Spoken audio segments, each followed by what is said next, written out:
Traveler, Paimon, what are you doing here? The real question is, what are you doing cooped up in here reading a book? The weather's nice out there, you know. Oh, well, ever since I've had more chances to interact with the people of Mondstadt, I've been having trouble telling when people are joking.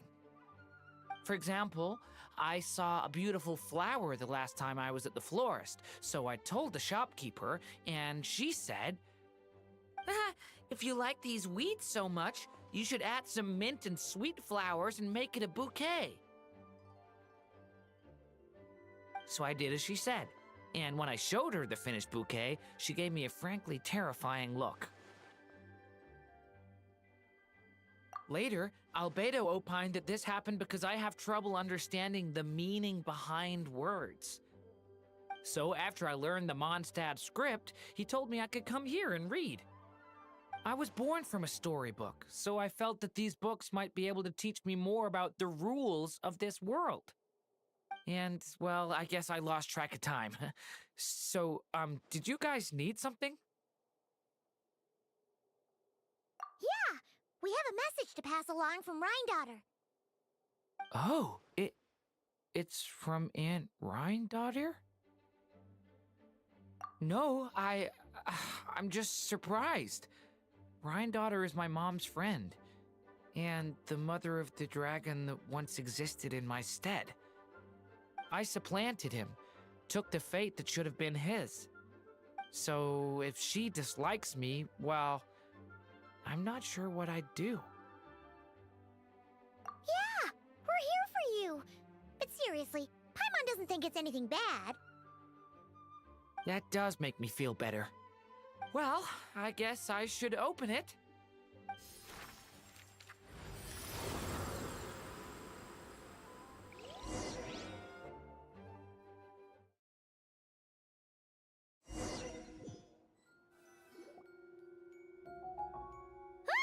Where are we?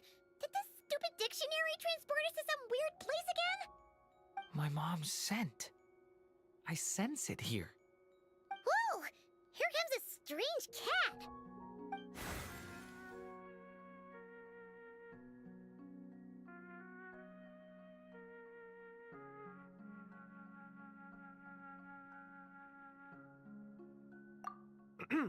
I have a message to deliver on Master Rhindaughter's behalf. Ahem. This is the first time we're meeting, so I'm not sure how to address you. But since you're Hem's child, I suppose I'll stick with Mini Durin. Though you appear smaller than the Durin that came before you, that same strength flows through your veins, not a drop less. He was a child of Humus, an incomplete creation. Thus he lacked the will to control his own strength. Yet this power was beyond what he could withstand, and so it twisted him, consumed him, thus sealing his ultimate fate. Albedo claims that you have transcended this tainted blood, becoming a being much like himself. That is his opinion. I remain unconvinced. I trust only the facts, only that which I see for myself. So take this chance, child of M. Prove yourself to me. Ah! Where did all these monsters come from? Is this the proof you need, Aunt Rhindaughter? Very well. I'll show you what I can do.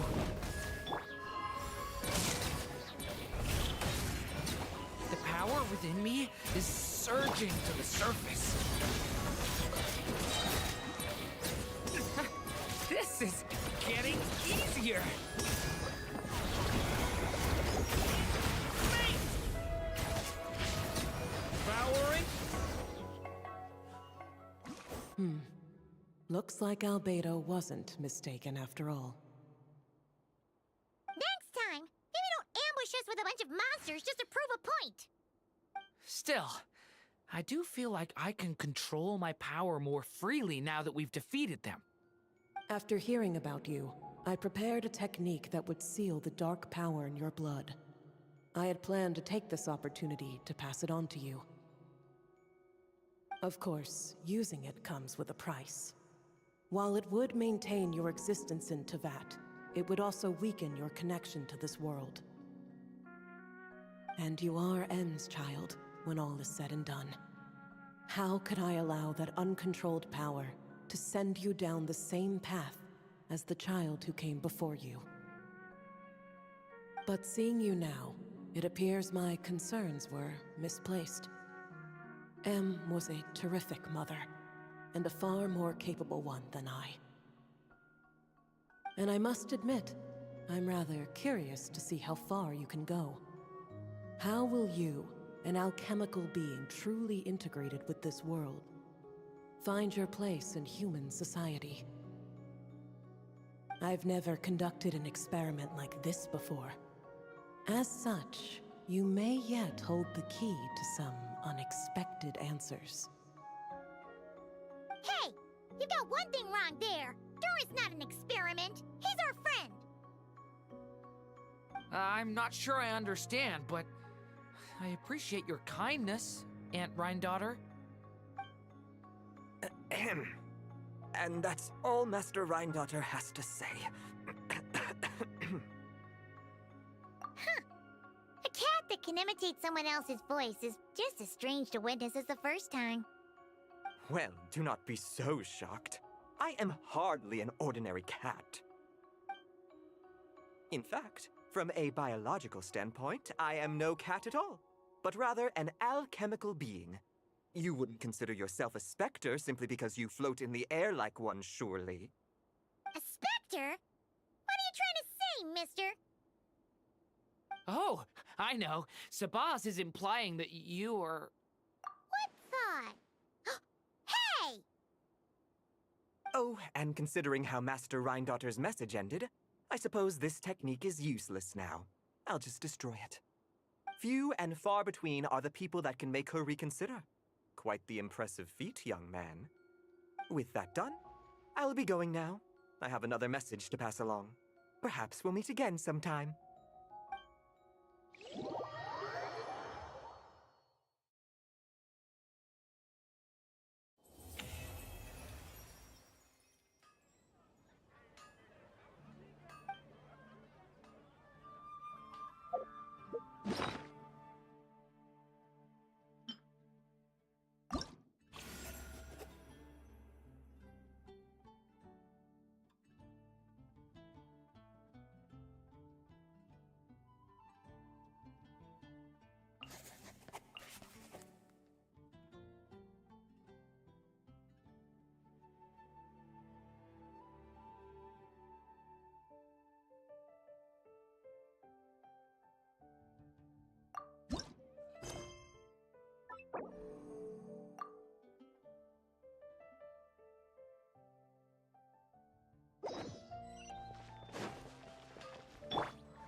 We have something for you! Oh, Traveler Paimon! You're full of energy today. You have something for me, you said? Is it some quick and easy way to make Mora by any chance? Well, actually, it's some kind of task from your master. Yeah, that's a hard no. But I guess I don't have a choice, huh? An enterprising spirit is important and all that. I just know it's going to be torture, though. I know that old hag all too well. Why don't you just take a look first? Huh. This book doesn't seem so special to me. Oh, whoa! Letters just fell out of it. Oh, maybe she's trying to reconcile with you? No idea. Either way, it looks like I'm supposed to open these 3 letters in order. Well, let's start with the first one. If this is her task, it should be okay for us all to read. Come on, let's see what this is about. Oh, how long it's been, my student. I'm afraid to report that getting up and about is becoming harder and harder these days. Oh, the sympathy card. She could have tried to make it sound a bit more genuine at least. Remember when I would chase you and you would run for dear life, trying to use that hydro phantom of yours to distract me? Oh, seems like it was just yesterday. Now you're off on your own, and I laze the days away in my rocking chair. I really should get some exercise again. Well, then get it some other way, you old hag. Now, I'm sure you're curious as to the purpose of this letter. And to that, I say this. If you want to learn how to predict the fate of an entire kingdom, or even the entire world, head to Sumeru and search for the gate to an underground kingdom. Once there, open the second letter. Huh. But she knows how to lure people in, that's for sure. Is she serious about passing on her secret technique? Guess she really is getting old. You two have such a weird dynamic. When you talk about sentimental stuff, you fight. But when it comes to dry academic stuff, you get all emotional. Anyway, this gate to an underground kingdom sounds familiar. Wait, you've heard of it? Yeah, it should be the same one we're thinking of.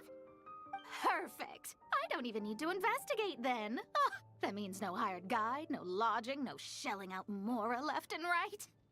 Come on, there's no time to waste. Let's go. And since you didn't mention a transportation fee just now, Paimon's guessing that means... Yep, same method as usual.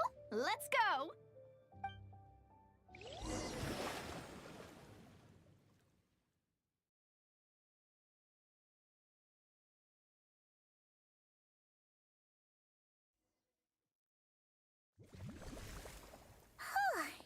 This brings back memories of summertime. It's actually kind of refreshing. So, this is the gate to the ancient kingdom of Conria. I'm sure a lot of secrets and tragedies lie behind it. Well, let's open the second letter. Let me see here. Yep, it's this one. As the ancient Sumeru saying goes, rote knowledge bears no fruit until it is watered with the showers of wisdom. With that in mind, there is a phenomenon in this land known as the Sign of Apausha. It is a celestial mark that burns in response to an all too ardent desire for the truth. In that sense, perhaps it's more fitting to call it a sign of truth instead. The records of this ancient kingdom state there are several large subterranean lakes in Conria, clear and calm as mirrors, whose surfaces reflect the true stars.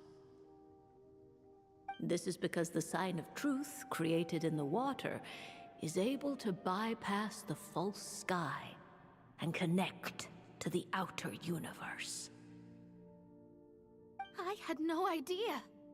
To observe the gravitational forces and influence of celestial bodies, one must be able to see past the false sky. Only by obtaining these cosmic parameters can one predict the fate of this world. Now, my task for you is as follows. Open a sign of truth in front of the gate to Conria.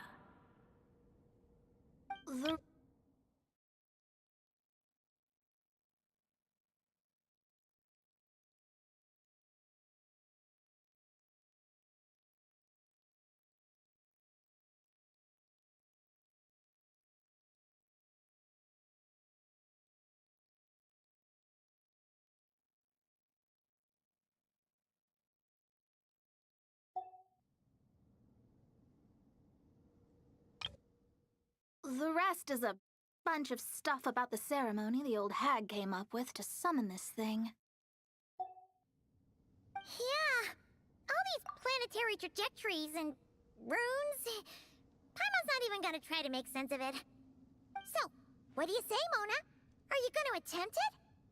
Well, I hate to admit it, but it looks like the parameters she came up with could work. Frankly, this prospect is quite exciting, and heading back now will just cost me another night of lodging, so no better time than the present. Emissaries of the enduring stars, wanderers over ecliptic and equatorial planes, radiant celestial brethren. Traverse the twisted paths of the cavernous void. I, Mona Magistus the Astrologist, invoke the power of Hydro to balance the scales.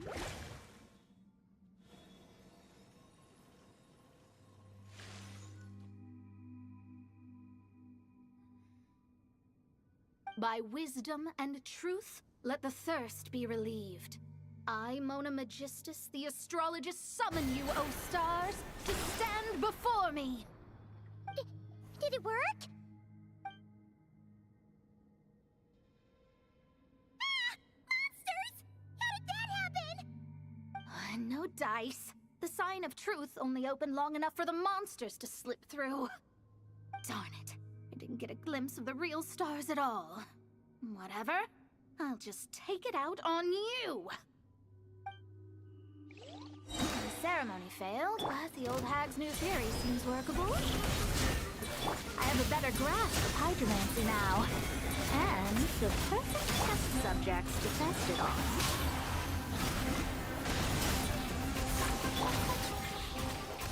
Wind, hear me! Ha! Phew! That's that! Well, the old hag said to open the third letter once it was all said and done. But I couldn't make it work. So, should I still open it? You know, Paimon thinks she understands your dynamic a lot better now. Look, she didn't say you had to successfully complete the ceremony, so you can open it. It'll be fine. I guess. All the same, I doubt she has anything nice to say. If you're reading this, it means you attempted to open the sign of truth. Seriously, I can't believe you actually tried it. What are you laughing at, you old hag? Conria was home to several lakes of stars, rendering the fabric of space in that area comparatively unstable. As a result, attempts to break through the firmament through non-physical means were more likely to succeed.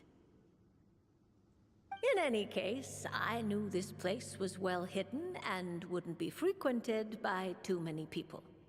As such, any negative effects of failing to open the sign of truth would remain small scale.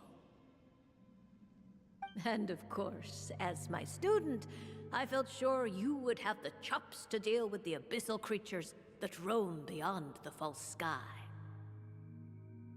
Even if you couldn't beat them, I am certain you could outrun them. You always were fast on your feet. Ah, connecting hydromancy to the kind of wisdom that quenches thirst. Truly, my genius knows no bounds. The practical application of the scryglass has also reduced disturbances caused by the false sky.